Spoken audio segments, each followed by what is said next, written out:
Jean, chapitre 1. Au commencement était la parole, et la parole était avec Dieu, et la parole était Dieu.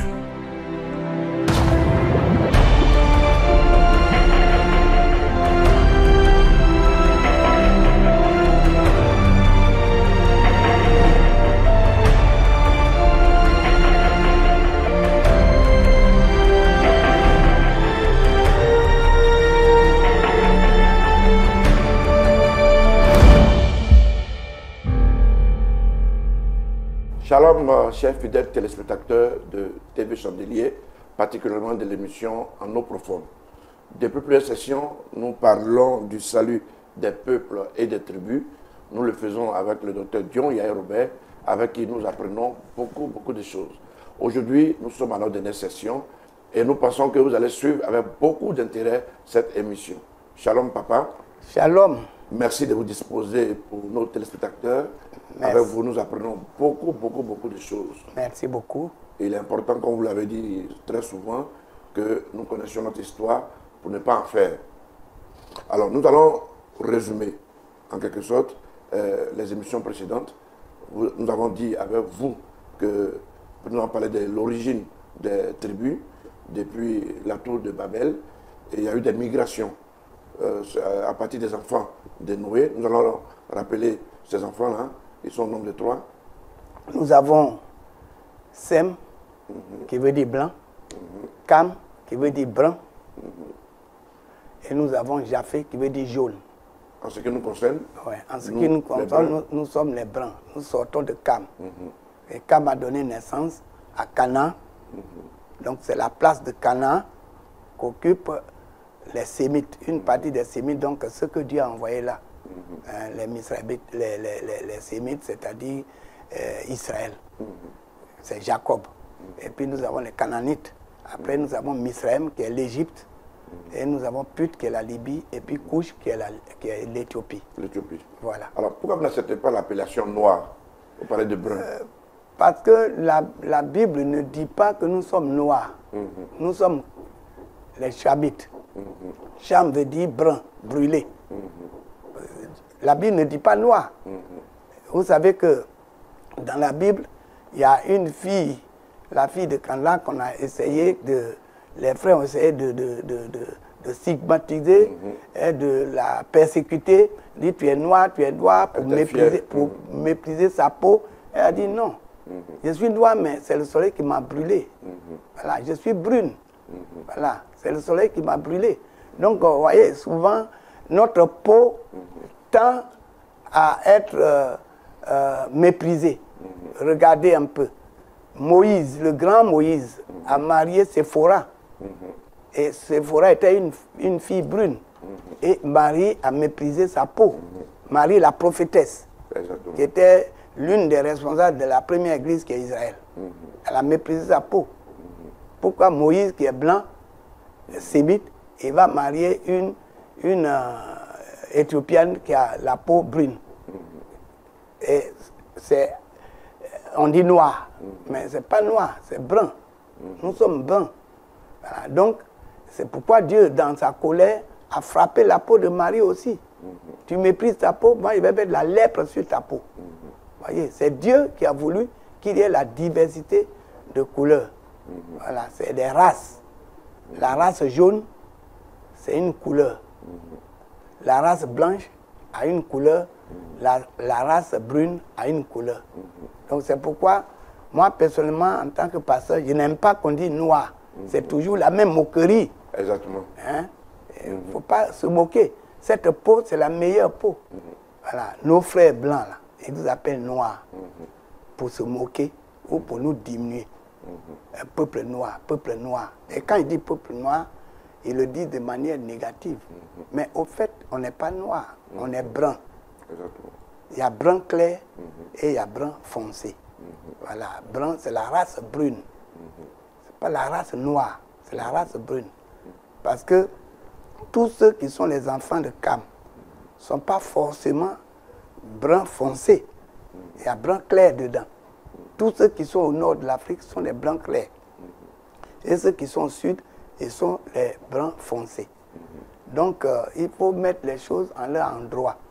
Et moi, en tant que pasteur, j'enseigne. Exactement. Voilà, j'enseigne. Jésus n'est pas venu détruire les valeurs, mais les corriger et les apprécier et les valoriser.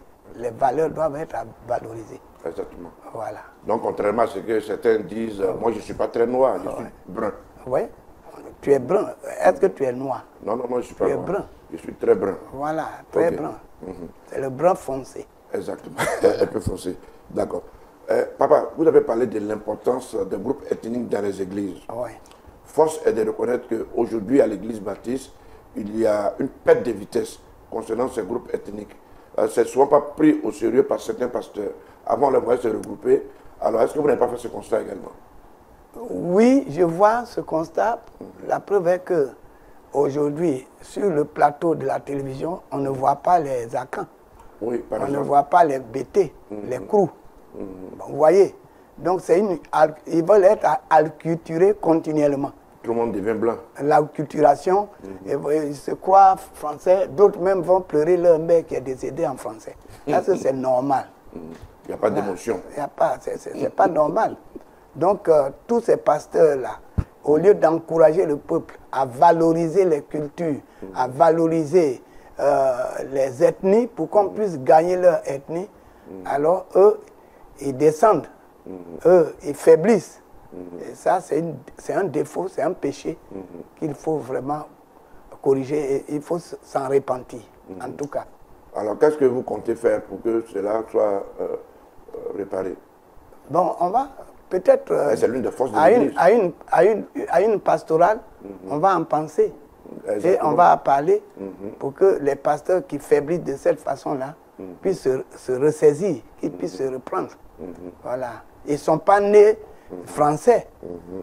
Certains sont nés dans, d'autres sont nés Krou, d'autres sont nés à Caen, d'autres sont nés... Chacun sa tribu.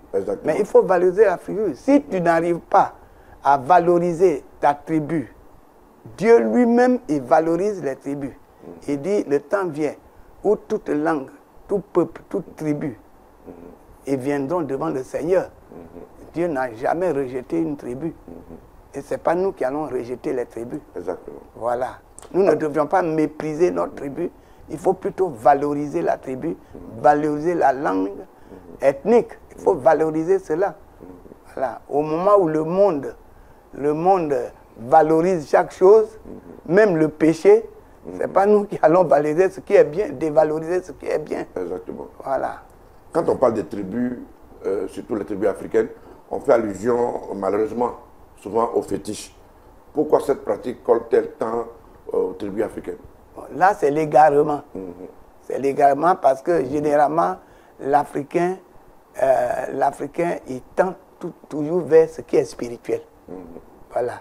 Et son âme est fertile, très fertile, aux choses spirituelles. C'est pourquoi, quand il voit un gros arbre, ça influence son esprit et il va l'adorer.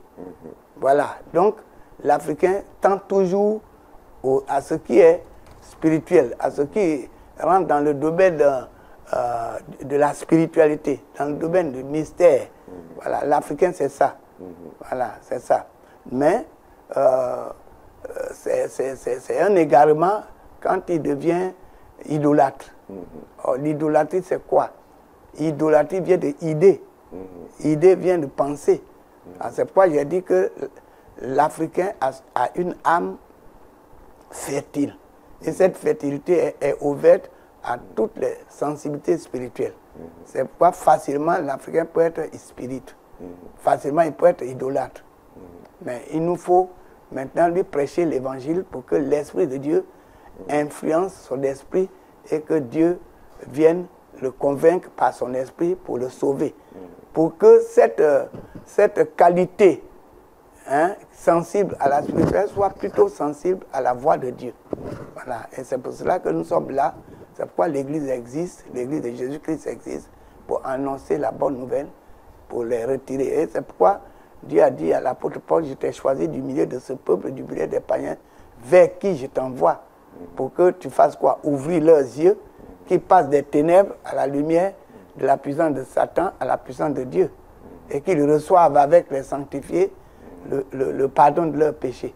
Donc l'Africain a besoin d'être restauré en Dieu.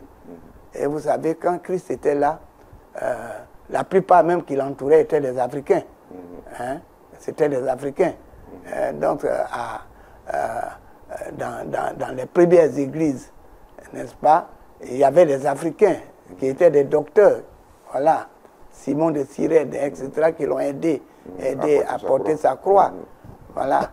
Et quand on voit l'histoire même de l'Église, l'Afrique du Nord, là, et l'Éthiopie, l'Égypte, la Libye, la Tunisie, tout ça, les églises étaient là. Hein? Les grands théologiens étaient de l'Afrique du Nord. Voilà. Alors, vous avez dit que nous descendions, c'est pas vous qui l'avez dit, c'est la Bible qui l'a dit, que les Africains viennent de Cam. Oui. Alors, il est dit par plusieurs que Cam a été maudit après avoir vu la nudité de son père Noé. Non. Cam n'a pas été maudit, c'est Canaan qui a été maudit. C'est ce qui démontre la souffrance de l'Afrique aujourd'hui. Voilà. Canaan, c'est le premier fils. Quand dans une famille, le premier est maudit, ça influence aussi tous les autres. C'est tout. Parce que Noé a dit... Canaan, avant que vous développez, mais pourquoi c'est Canaan qui est maudit et ce n'est pas Cam qui est maudit? Parce que Cam est une autorité. Dieu respecte l'autorité. Cam est une autorité, un patriarche. Dieu ne peut pas maudire le patriarche. Mais il a maudit plutôt. Non, c'est le patriarche qui a péché. Non. L'âme qui a péché, c'est elle qui doit mourir. Oui, mais dans le concept de Dieu, l'autorité est respectée, quel que soit ce qu'il a fait. Dieu le punit, c'est vrai. Mais Dieu ne peut pas, d'une manière directe, faire atteinte à l'autorité. Voilà, à l'autorité. C'est son fils, le petit-fils même, qui est maudit. Voilà. C'est lui qui n'a rien à voir dans l'affaire. Voilà. Mais c'est Cam qui a péché. Et il dit que Canaan sera esclave des esclaves. C'est une punition. Mais cette punition maléfique est tombée sur le fils de Cam, l'un des fils de Cam. Mais Canaan, qui a été maudit, ça a joué aussi sur ses frères. Voilà. Ses mêmes frères ont souffert. C'est ça. Voilà. Donc, je crois que Dieu est souverain, mais Canaan n'est pas resté, Canaan et ses frères ne sont pas restés constamment maudits. Christ est venu effacer la malédiction. Voilà, parce que Cam a été pornographe. La nudité, là, ça entraîne la malédiction. Vous remarquez que une autorité établie peut venir dans une église. On prie, même s'il est possédé, Dieu ne peut pas l'humilier pour qu'il soit terrassé. Voilà. Dieu respecte l'autorité, mais il peut agir en sa faveur pour sa délivrance d'une autre façon. Donc, Cam, il a péché, mais la sagesse de Dieu à travers Noé dit que l'autorité ne doit pas être maudite directement. C'est pourquoi c'est tombé sur Canaan, son fils, mais l'effet a été partagé avec les autres frères. Canaan avait comme frère Misraim, Couche et Put. Bon, ceux-là ont souffert. Ils ont vécu également l'esclavage. Et c'est ce qui, malheureusement, nos autres frères de l'humanité, les Sémites, les Japhétistes, ont utilisé pour maltraiter les enfants de Cam, pour dire d'autres pères vous a maudit, donc on va utiliser pour vous vendre comme esclaves. Parce qu'il a dit Canaan sera esclave de ses frères. Bon, vous voyez, et ils ont pratiqué l'esclavage en s'appuyant sur cette malédiction de Noé. Ben, c'est pour tout ça que Christ est venu bannir la malédiction du péché, et il est venu bannir l'acte de condamnation éternelle et même physique. Donc Christ est venu, son sang est versé, et c'est pour le péché de Cam et de ses descendants. Donc aujourd'hui, tous les descendants de Cam, en tout cas, sont exemptés s'ils viennent à Jésus-Christ, s'ils se donnent à Christ et qu'ils revendiquent le salut en Jésus-Christ et demandent le pardon des péchés même de leurs ancêtres, Dieu leur accorde la grâce de revivre. En Christ, il n'y a plus d'esclaves. Non. Nos cultes sont animés par des groupes musicaux modernes, avec des instruments modernes. On assiste de plus en plus à l'intrusion d'instruments du terroir, Ouais. avec un certain danse folklorique. C'est ça. Quelle est la limite à observer pour éviter des dérapages? Bon, dans le domaine de la musique, ce qu'on peut respecter, c'est la déontologie, c'est l'éthique. Voilà.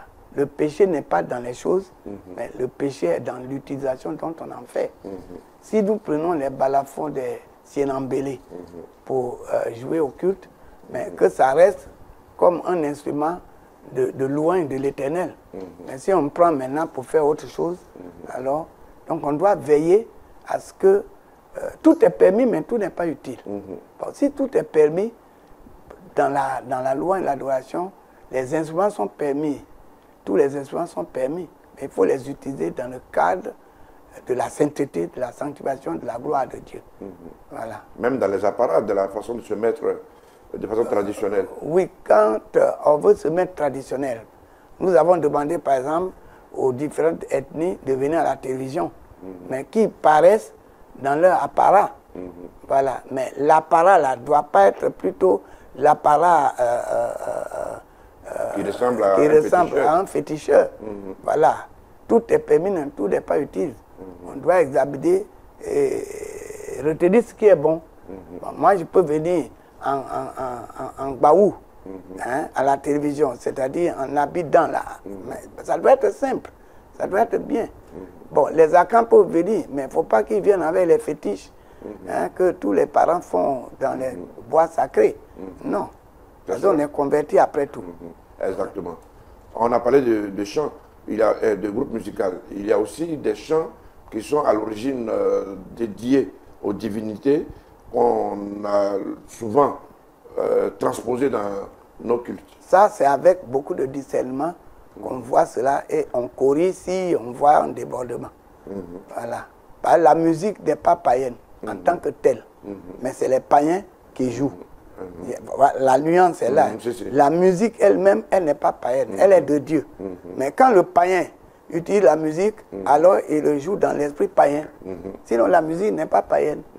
Voilà. Elle est universelle. Elle est universelle. Voilà. N'importe quel peuple sur la terre, Dieu leur donne la faculté de chanter, la faculté de célébrer, la faculté d'être reconnaissant par, par les chants. Mais quand le païen lui-même, il chante, il peut chanter dans l'esprit païen. Sinon, la musique elle-même n'est pas païenne. Exactement. Voilà. Le péché n'est pas dans les choses. D'accord. Voilà. Papa, nous sommes en train d'aller au thème de notre émission sur le salut des peuples et des tribus. Nous allons donner l'occasion de vous adresser à tous ceux qui nous regardent et dire votre mot de fin. Nous avons traité un thème très important, mais de manière sobère. Parce qu'on n'a pas eu trop de temps pour rentrer dans tous les petits détails. Les détails, vous pouvez toujours revenir pour qu'on développe davantage. Et puis vous avez des conférences que vous organisez. Voilà, sur les origines des peuples et autres. Et je demande par exemple à la CESAP d'organiser les grandes conférences pour qu'on puisse éclairer notre peuple. Pas seulement les chrétiens. D'où elle vient, qui elle est. Pour qu'on ait notre composition, la solidarité peut être créée, la paix peut être créée entre nous. Si on revalorise l'importance des alliances et autres, du respect que nous avons les uns pour les autres, le respect qu'une tribu a envers une autre tribu, vous voyez, je crois que ça rend la paix, ça rend la solidarité, ça rend l'amour plus efficace. Bon, donc, ce que je voudrais dire, c'est que les pasteurs, les bergers, vous voyez que les premiers missionnaires qui sont venus, ils ne sont pas venus valoriser notre culture. Ils sont venus nous communiquer l'évangile. Mais à nous maintenant, à travers la Bible, de voir l'importance des cultures, l'importance des valeurs culturelles. De voir que Dieu ne vient pas sauver un seul peuple, mais il vient sauver tous les peuples qui sont constitués en tribus, en ethnie, en tribus et en ethnie. Donc, et toute langue doit confesser que Jésus-Christ est Seigneur. Donc c'est en cela que je voudrais demander aux bergers, les pasteurs, de s'intéresser aux langues, de s'intéresser aux valeurs culturelles. Pour qu'on puisse gagner davantage d'âmes, il faut s'intéresser à leurs valeurs culturelles. Voilà. Il ne faut pas faire de la compromission. Voilà. On parle français, mais le français que nous parlons n'est pas notre langue maternelle. Donc, si il y a des gens qui s'occupent de valoriser la langue maternelle, il faut les encourager. Dans les églises, il faut que les groupes ethniques puissent être valorisés pour que chacun sache qui il est. Voilà. Celui qui ne bénit pas sa racine ne peut pas être béni, ce n'est pas possible.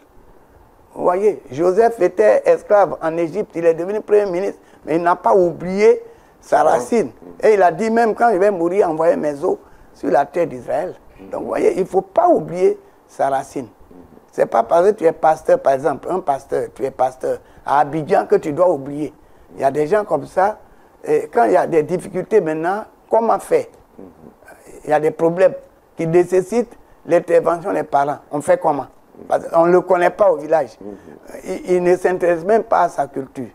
Il ne s'intéresse pas à son village, il ne s'intéresse pas. Il pense que les villageois sont les païens, sont des gens qui sont incultes. Mais finalement, qui va les cultiver? C'est nous qui allons aller vers eux, mais il faut qu'on s'intéresse à nos valeurs culturelles.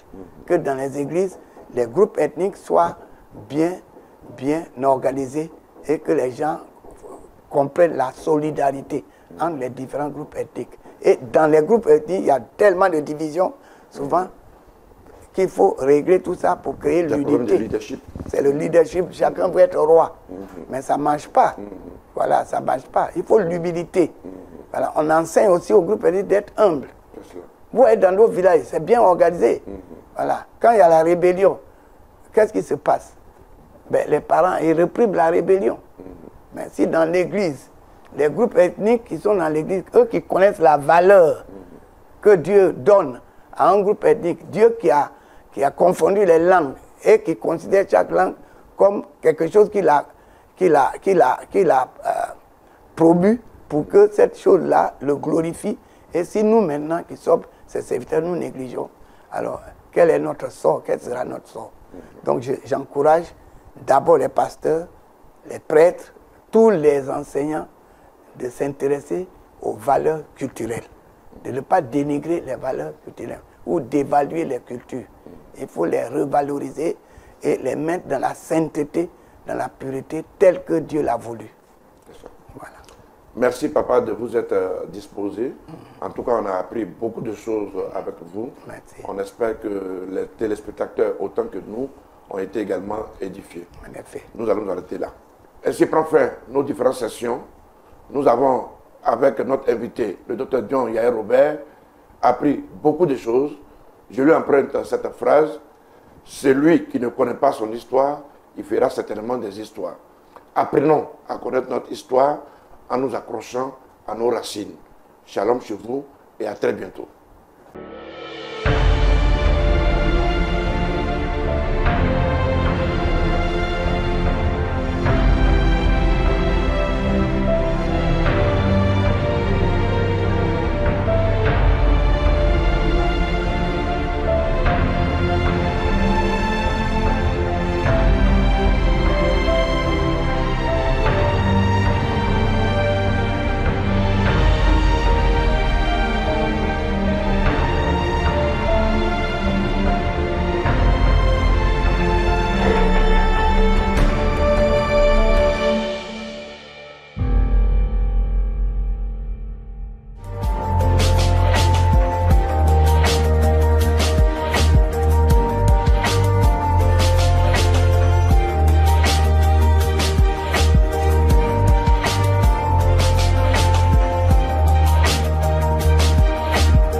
TVC, la chaîne qui répand, la vie de lumière.